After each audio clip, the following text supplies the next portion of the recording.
हर builder को मैं नाम नहीं रख रहा हूँ, कुछ लोगों की मीटिंग हुई, उन्होंने कहा साहब पीडीआर आपने कंपल्सरी किया, असं आपण याच्यात म्हटलेलं आहे।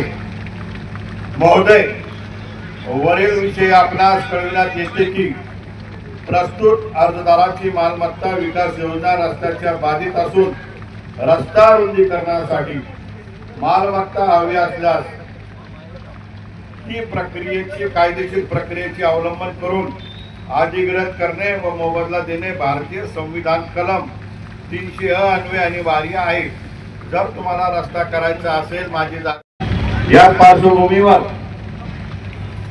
अन्याय करणाऱ्या महानगरपालिका प्रशासक व संबंधित अधिकाऱ्यांविरुद्ध कारवाई करण्याची तर मागणी आपण करतोच। कालपासून सोशल मीडियावर काही बातम्या फिरत आहेत, त्या युद्धाची बदली झाली।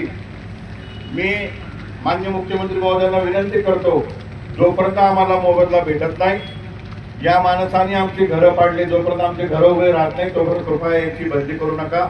नवीन अधिकारी येईल तोपर्यंत मुझे पता नाही किसने तोडा, त्यामुळे आम्हाला मोबदला देईपर्यंत या अधिकाऱ्याला इथेच ठेवा आणि आम्हाला मोबदला द्या। आज हे सर्व माहिती जमा करण्याकरिता आंदोलनाचा पहिला भाग म्हणून, पहिला टप्पा म्हणून, पहिला दिवस म्हणून आपण संकलन केंद्राची या ठिकाणी सुरुवात केलेली आहे। संकलन केंद्र म्हणजे जी काही माहिती आपल्या दोन प्रकारचे फॉर्म या ठिकाणी आहे। एक ज्यांना नोटीस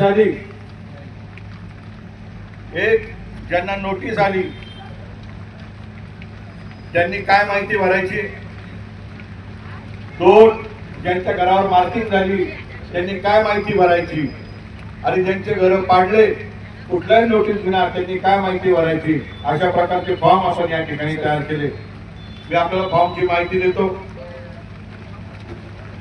प्रति माननीय प्रशासक तथा मनपा आयुक्त छत्रपती संभाजीनगर महानगरपालिका छत्रपती संभाजीनगर, दिनांक 8 विषय कायदेशीर प्रक्रियेचे अवलंबन न करता रस्ता रुंदीकरणासाठी अर्जदाराच्या मालमत्तेचे निष्कासन केल्याने त्वरित नुकसान भरपाई देण्याची तसेच निष्कासित केलेल्या मालमत्तेच्या पुनर्स्थापना करण्याची कारवाई करण्याबाबत, म्हणजे ज्यांचे घर इलिगली पाडले त्यांचे घर असलेल्या कारवाई संदर्भात 7 दिवसाच्या आत प्रस्तुत अर्जाला करावे।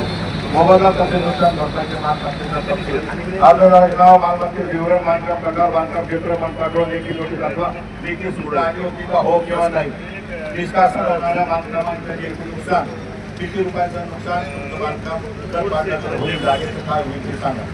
रस्ता रोखणे करण्यासाठी बाधित असलेले क्षेत्र किती तुमची एरिया त्याच्यामध्ये चालली आणि रस्त्याची रुंदी शासन स्तरावर इकडे प्रलंबित आहे आपल्या वकील याच्यामध्ये माहिती होती। म्हणजे एकंदरीत आपल्याला दोन प्रकारचे अर्ज या ठिकाणी देण्यात येतील। पावसामुळे जे तुमच्या परिसरामध्ये प्रत्येक आपण कॅम्प लावणार आहोत, सगळ्या शहरामध्ये असे कॅम्प लावणार आहे तिथं मार्किंग झाली, आपण सगळीकडे अशीच माहिती भरून घेणार आहोत। आज हा आपला पहिला दिवस आहे माहिती संकलन केंद्राचा।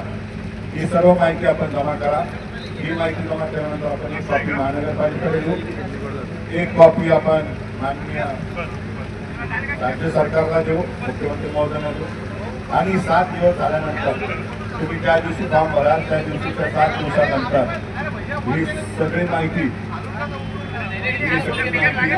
आपल्याला ताबडतोब एक रीटद्वारे पिटिशनद्वारे माननीय उच्च न्यायालयामध्ये दाखल करायची आहे।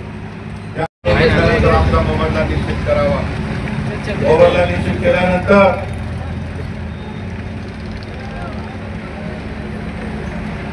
तुम्ही केलेली मार्किंग काढून घ्या, 4 आठवड्याच्या आत आम्हाला मोबदला द्या आणि आम्हाला 7 दिवसाच्या आत याची माहिती द्या। मात्र छत्रपती संभाजीनगर महानगरपालिका दिनांक